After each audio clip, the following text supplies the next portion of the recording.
Hello, അപ്പോൾ എല്ലാവർക്കും ഒരിക്കൽ കൂടി ആഡപ്പിഞ്ചിലേക്ക് സ്വാഗതം. ഇതെൻ്റെ രണ്ടാമത്തെ വ്ളോഗാണ്. ഇന്നത്തെ വ്ളോഗിൽ നമ്മൾ കാണാൻ പോകുന്നത് ആപ്പിൾ പിക്കിങ്ങും അതുപോലെ തന്നെ ഇവിടെ നവരാത്രി സെലിബ്രേഷൻ എങ്ങനെയാണെന്നുമാണ്.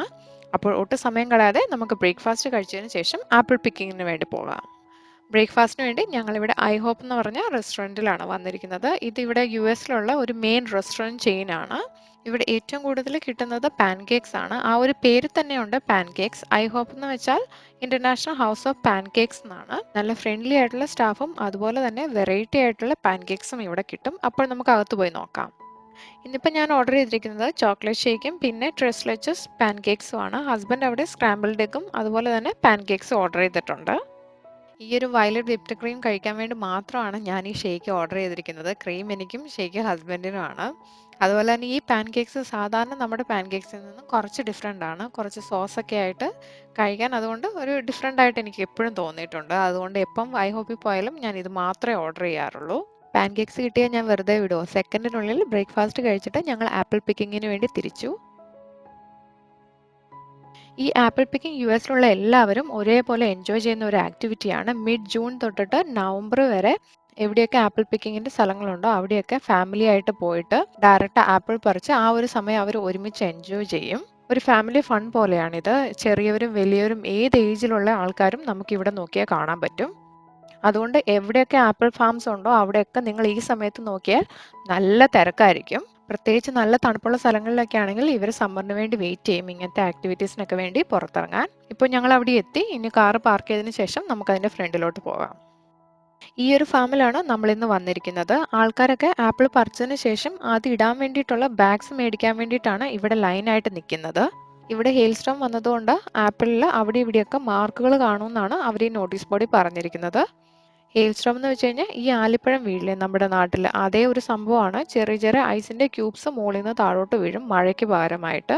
ഇതിവിടെ US-ൽ കോമൺ ആണ്. ഈ ഒരു ട്രാക്ടറിലാണ് നമ്മളെ ഇവർ ആപ്പിൾ പിക്കിങ്ങിൻ്റെ സ്ഥലത്തോട്ട് കൊണ്ടുപോകുന്നത്. ആപ്പിൾസ് പറിച്ചിടാൻ വേണ്ടി ഞങ്ങൾ ഒരു ബാഗ് മേടിച്ചു. ഇതിനകത്ത് 20 തൊട്ട് 25 ആപ്പിൾസ് നമുക്ക് പറിച്ചിട്ട് ഇട്ടിട്ട് വീട്ടിൽ കൊണ്ടുപോകാം. ഇതിന് ഞങ്ങൾ പേ ചെയ്തത് $20 ആണ്. ഞങ്ങൾ പോയ ഫാമിൽ എൻട്രി ഫീ ഇല്ല. നമ്മൾ എന്തേരം വേണേലും ആപ്പിൾസ് പറിച്ചിട്ട് അവിടെ വെച്ചിട്ട് തന്നെ നമുക്ക് കഴിക്കാവുന്നതാണ്.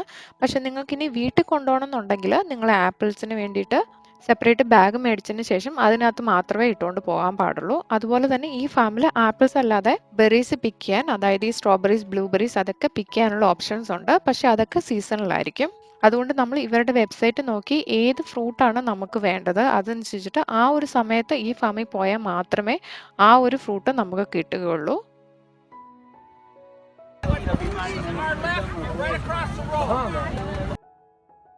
ഞങ്ങൾ മെയിനായിട്ട് ഗേല ആപ്പിൾസ് തപ്പിയാണ് ഇവിടെ വന്നത്. പക്ഷെ കിട്ടിയത് മാക്കിൻടോഷും എംപയറും പിന്നെ ഫ്യൂജി ആപ്പിൾസും ആണ്. നമ്മൾ ആപ്പിൾസ് സെലക്ട് ചെയ്യുകയാണെങ്കിൽ അതിനകത്ത് ഏറ്റവും സ്വീറ്റ് ആയിട്ട് എനിക്ക് തോന്നിയത് ഗേല ആപ്പിൾസ് ആണ്. അതുകൊണ്ടാണ് ഞാൻ അത് പിക്ക് ചെയ്യാൻ വേണ്ടിയിട്ട് ഇവിടെ വന്നത്. പക്ഷെ അതില്ലായിരുന്നു.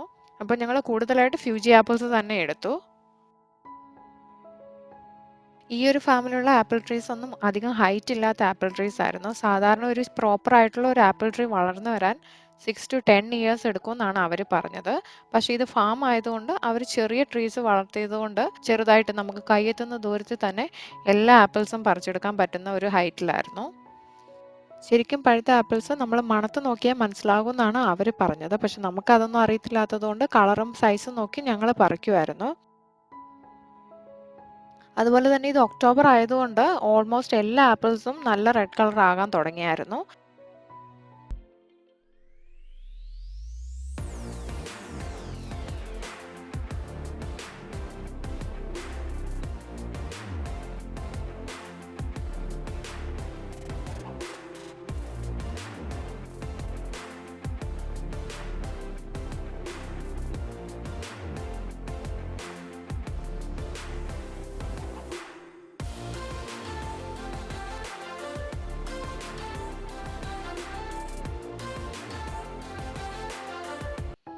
ഞങ്ങൾ പോയ ഈ ഒരു ഫാമിൽ അവർ ഒരു കെമിക്കൽസും യൂസ് ചെയ്യാതെയാണ് ആപ്പിൾ ട്രീസും അതുപോലെ തന്നെ ബാക്കിയുള്ളതെല്ലാം തന്നെ വളർത്തിയെടുത്തിരുന്നത്. അതുകൊണ്ട് ഞങ്ങൾ ധൈര്യമായിട്ട് കുറേ ആപ്പിൾസ് അവിടെ വെച്ചിട്ട് തന്നെ കഴിക്കുകയും ചെയ്തായിരുന്നു. നമ്മൾ കടയിൽ നിന്ന് മേടിക്കുന്നത് കമ്പയർ ചെയ്ത് നോക്കുവാണെങ്കിൽ ടേസ്റ്റിൽ കുറച്ച് ഡിഫറൻസ് എനിക്ക് തോന്നിയായിരുന്നു കഴിച്ചു നോക്കിയപ്പം.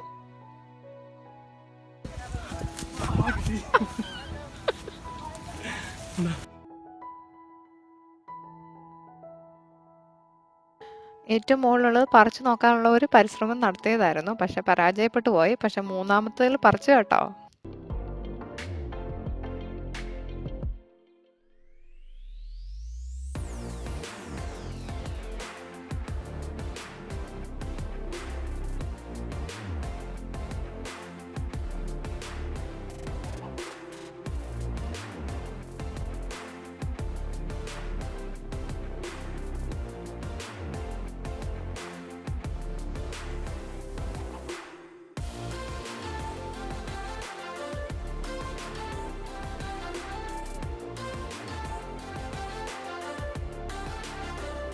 ഒക്ടോബർ മാസത്തിൽ യുഎസിലുള്ള എല്ലാവരും ഹാലോവീൻ സെലിബ്രേറ്റ് ചെയ്യാറുണ്ട്. അതിന് വേണ്ടിയിട്ട് ഇവിടെ പംകിൻ പാച്ചിനുള്ള ഓപ്ഷനും ഉണ്ടായിരുന്നു. പക്ഷെ ഞങ്ങൾ അതൊന്നും എടുക്കാതെ ആപ്പിൾ പിക്കിങ്ങിന് വേണ്ടി മാത്രമേ വന്നുള്ളൂ. ഈ ഒരു ആപ്പിൾ പിക്കിംഗ് വളരെ നല്ലൊരു എക്സ്പീരിയൻസ് ആണ്. നമ്മൾ ഡയറക്റ്റ് ആപ്പിൾ ട്രീയിൽ നിന്ന് തന്നെ ആപ്പിൾ പറിച്ച് കഴിക്കുക. അതുപോലെ തന്നെ നല്ല ഫ്രഷ് ആപ്പിൾസ് പറിച്ചിട്ട് നമുക്ക് അതേപോലെ തന്നെ വീട്ടിൽ കൊണ്ടുപോകാം. പക്ഷെ ഒരേ ഒരു കാര്യം ഇവിടെ വിഷമം തോന്നിയത്, നമ്മൾ താഴോട്ട് നോക്കുവാണെങ്കിൽ മനസ്സിലാകും കിലോ കണക്കിന് ആപ്പിൾസ് ആണ് താഴെ വീണ് കിടക്കുന്നത്. ചിലപ്പോൾ അത് വിൻഡ് കൊണ്ടോ അല്ലെങ്കിൽ പഴുത്തിട്ടോ ആയിരിക്കും താഴെ വീഴുന്നത്. പക്ഷെ നമുക്കത് കാണുമ്പോൾ കുറച്ചൊരു വിഷമം തോന്നും, എന്തുകൊണ്ടാണ് ഇത്രയും നമ്മൾ വേസ്റ്റ് ചെയ്യുന്നതെന്ന്. അതുകൊണ്ട് ഞങ്ങൾ പുറത്തിറങ്ങി കഴിഞ്ഞിട്ട് അവരോട് തന്നെ ചോദിച്ചു, നിങ്ങൾ എന്താണ് ഈ താഴെ വീണ് കിടക്കുന്ന ആപ്പിൾസ് കൊണ്ട് ചെയ്യുന്നതെന്ന്. അപ്പോൾ അവർ പറഞ്ഞ ആൻസർ എന്താണെന്ന് വെച്ച് കഴിഞ്ഞാൽ, അവർ ആ താഴെ വീണ് കിടക്കുന്ന ആപ്പിൾസ് ഒന്നും ഒരു രീതിയിലും യൂസ് ചെയ്യത്തില്ല. അവർ അത് മുഴുവൻ റിമൂവ് ചെയ്തതിന് ശേഷം അത് ഫെർട്ടിലൈസർ ആക്കി മാറ്റിയിട്ട് നെക്സ്റ്റ് ഇയറിന് വേണ്ടി അത് യൂസ് ചെയ്യും. അത് കേട്ടപ്പോഴാണ് ശരിക്കും പറഞ്ഞാൽ ഞങ്ങൾക്ക് ഒരു ആശ്വാസമായത്. ഒരു രീതിയിലും ഇത് വേസ്റ്റ് ചെയ്യുന്നില്ലല്ലോ അവര്. 20 തൊട്ട് 25 ആപ്പിൾസ് ഞങ്ങൾക്ക് വീട്ടിൽ കൊണ്ടുപോകാൻ വേണ്ടി ഈ ഒരു ബാഗിലാക്കിയതിന് ശേഷം ഞങ്ങൾ അവിടെ നിന്ന് പുറത്തിറങ്ങി. ഈ ഒരു ഫാമിന്റെ കൂടെ തന്നെ ഇവർക്ക് ആപ്പിൾ സൈഡറിന്റെ മില്ലും ഉണ്ടായിരുന്നു. അതുപോലെ തന്നെ ഫാമിലിക്ക് എൻജോയ് ചെയ്യാനും സൈഡിൽ പിള്ളേർക്ക് കളിക്കാനും ഉള്ള ഓപ്ഷൻസും ഉണ്ടായിരുന്നു.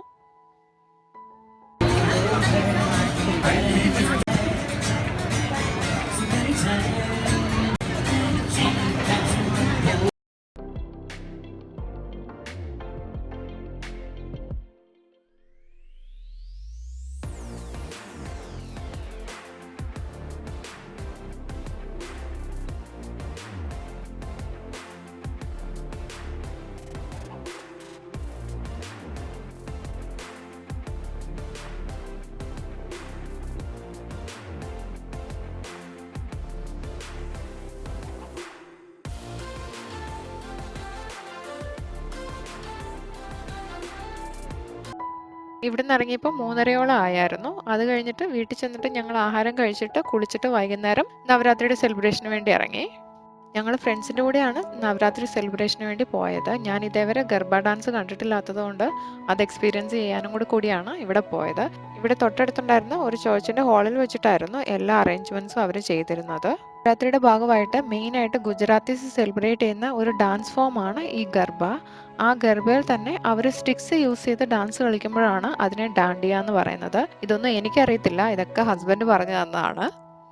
ഞങ്ങൾ അവിടെ ചെന്നപ്പോഴത്തേന് 7:30 കഴിഞ്ഞു. ഓൾറെഡി അവർ പൂജ ജസ്റ്റ് സ്റ്റാർട്ട് ചെയ്തായിരുന്നു. ദുർഗാദേവിനെ നടുക്ക് വെച്ചിട്ട് സർക്കിൾസ് ആയിട്ട് ചുറ്റും ഡാൻസ് കളിക്കുന്നതിനെയാണ് ഇവർ ഗർബ എന്ന് പറയുന്നത്. അതുപോലെ തന്നെ അവരുടെ ഡാൻസിന് ഒരു റിതം കൂടിയുണ്ട്. ആ ഒരു സ്റ്റെപ്സ് ഫോളോ ചെയ്തിട്ടാണ് ചുറ്റും ഡാൻസ് കളിക്കുന്നത്. ഫസ്റ്റ് ഞാനിത് കണ്ടപ്പോൾ ശരിക്കും പറഞ്ഞാൽ എനിക്ക് ബോറടിച്ചു, ഇതെന്താ ഇവർ ഇത്ര സ്ലോ ആയിട്ട് കളിക്കുന്നതെന്ന്. പക്ഷെ ഒരു 10 മിനിറ്റ് കഴിഞ്ഞാൽ നമുക്ക് മനസ്സിലാവുള്ളൂ അവരുടെ ആ ഒരു ഡാൻസിന്റെ ആ ഒരു സ്പീഡും ആ ഒരു റിതമും. ഞാൻ ഇതേവരെ ഇങ്ങനത്തെ ഒരു ഡാൻസ് ഫോം കണ്ടിട്ടില്ലാത്തത് കൊണ്ട് എനിക്കൊരു പുതിയ എക്സ്പീരിയൻസ് ആയിരുന്നു. നമ്മൾ ഭയങ്കരമായിട്ട് എനർജറ്റിക് ആയിട്ട് ഫീൽ ചെയ്യും ഈ ഡാൻസ് കണ്ടു കഴിയുമ്പോൾ. ഞാനിവിടെ ശ്രദ്ധിച്ച വേറൊരു കാര്യം എന്ന് വെച്ച് കഴിഞ്ഞാൽ എല്ലാവരും എനർജറ്റിക് ആണ്. ഈ ഒരു ഡാൻസ് ഫോം തുടങ്ങിക്കഴിഞ്ഞു കഴിഞ്ഞാൽ പിന്നെ എല്ലാവരും ഡാൻസ് കളിക്കും. അതിൽ വയസ്സിലെന്നോ വയസ്സില്ലാത്തവരെന്നോ അങ്ങനെ ഒന്നുമില്ല. ഇതിനകത്ത് നോക്കിയാൽ നിങ്ങൾക്ക് തന്നെ മനസ്സിലാകും പലരും 50+ ആണ്. പക്ഷെ എങ്കിലും അവരുടെ ആ ഒരു ഡാൻസും എനർജിയും ഒക്കെ കണ്ടു കഴിഞ്ഞാൽ നമ്മൾ തന്നെ ഓർക്കും നമുക്കൊക്കെ എത്ര വയസ്സായെന്ന്. ഫ്രണ്ട്സൊക്കെ കുറേ പ്രാവശ്യം വന്ന് വിളിച്ചു. പക്ഷേ ഡാൻസിൻ്റെ ABCD അറിയത്തില്ലാത്തത് കൊണ്ടും ബാക്കിയുള്ളവരുടെ ബോധം പോകണ്ടല്ലോ എന്ന് ഓർത്തിട്ട് ഞാൻ ആ ഒരു പ്രദേശത്തോട്ട് കാല് പോലും കുത്തിയില്ല. പക്ഷേ ഹസ്ബൻഡിന് ഈ ഡാൻസ് ശരിക്കും അറിയാവുന്നത് കൊണ്ട് ഹസ്ബൻഡ് ബാക്കിയുള്ള ഫ്രണ്ട്സിനോട് ഭയങ്കര കളിയായിരുന്നു. ഞാനവിടെ പോസ്റ്ററായിട്ട് വീഡിയോസ് എടുത്തുകൊണ്ട് നിൽപ്പായിരുന്നു എൻ്റെ പണി.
രാത്രി 7:30-ക്ക് തുടങ്ങിയ ഈ ഒരു ഡാൻസ് അവർ നിർത്തിയപ്പോഴത്തേന് രാത്രി 12:30 1 മണിയായിരുന്നു.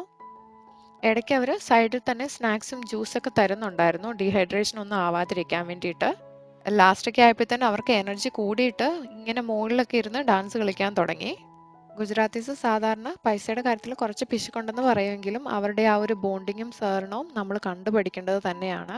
എനിക്കെന്തായാലും ഈ ഒരു ഗർബ എക്സ്പീരിയൻസ് നല്ലതായിരുന്നു. ഞങ്ങൾ അവിടെ നിന്ന് ഇറങ്ങിയപ്പോൾ രാത്രി 1 മണി കഴിഞ്ഞായിരുന്നു. അപ്പോൾ ഇന്നത്തെ വ്ളോഗ് ഇവിടെ നിർത്തുകയാണ്. ഈ വ്ളോഗ് ഇഷ്ടമായെങ്കിൽ താഴെയുള്ള സബ്സ്ക്രൈബ് ബട്ടൺ പ്രസ് ചെയ്യാൻ മറക്കരുതേ. അപ്പോൾ അടുത്ത വീഡിയോ ആയിട്ട് വരുന്നിടം വരെ താങ്ക് യു.